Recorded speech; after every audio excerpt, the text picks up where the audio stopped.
ప్రవీణ్కుడు Shappu. It's a dark comedy crime thriller movie. నాకైతే it's a decent one time watch అనిపించింది. Nothing more than that. నాకు ఈ movie first half నచ్చింది, but second half ఇంకా బెటర్గా ఉంటే ఇది ఒక సాలిడ్ మూవీ అయి ఉండేది అని నా ఫీలింగ్. అలా అని సెకండ్ హాఫ్ బాగోదు అని కాదు. సెకండ్ హాఫ్లో కూడా కొన్ని మంచి ఇంట్రెస్టింగ్ రివిలేషన్స్ అయితే ఉంటాయి, బట్ ఎందుకో నాకైతే సెకండ్ హాఫ్ కొంచెం క్లమ్జీగా అనిపించింది.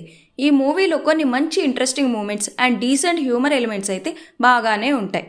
Character development was good and interesting. SI Santosh character అయితే నాకు చాలా ఇంట్రెస్టింగ్గా అనిపించింది. అలానే ఈ మూవీకి major plus performances. And again మన బసిల్ భయ్య పర్ఫార్మెన్స్ ఇరగ్గొట్టేశాడు. క్లైమాక్స్లో షౌబిన్ కూడా సూపర్ పర్ఫార్మెన్స్ ఇస్తాడు. Cinematography was very good in this movie. కొన్ని సీక్వెన్సెస్ చూస్తున్నప్పుడు ఏం తీసాడ్రా అన్న ఫీలింగ్ కలిగింది నాకు.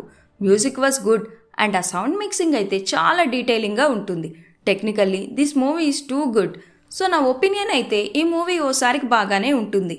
ఇదేమి సూపర్ గ్రేట్ మూవీ అనేమి చెప్పను, కానీ ఇట్స్ ఎ డీసెంట్ వన్. అయితే స్లో నరేషన్ని ఇష్టపడని వాళ్ళకి ఇది కొంచెం బోరింగ్గా అనిపించవచ్చు, బట్ స్లో నరేటెడ్ మూవీస్ని ఇష్టపడే వాళ్ళు మాత్రం ఈ మూవీని ఓసారి ట్రై చేయొచ్చు. ఇది సోనీ లివ్లో తెలుగులో కూడా అవైలబుల్గా ఉంది. మనకి ఎర్లీ యాక్సెస్ ఇవ్వడం వల్ల రివ్యూ కొంచెం ఎర్లీగా చేసేసాం. మరి ఈ మూవీ పైన మీ ఒపీనియన్ని please to comment and please to subscribe. Thank you. Take care. Bye bye.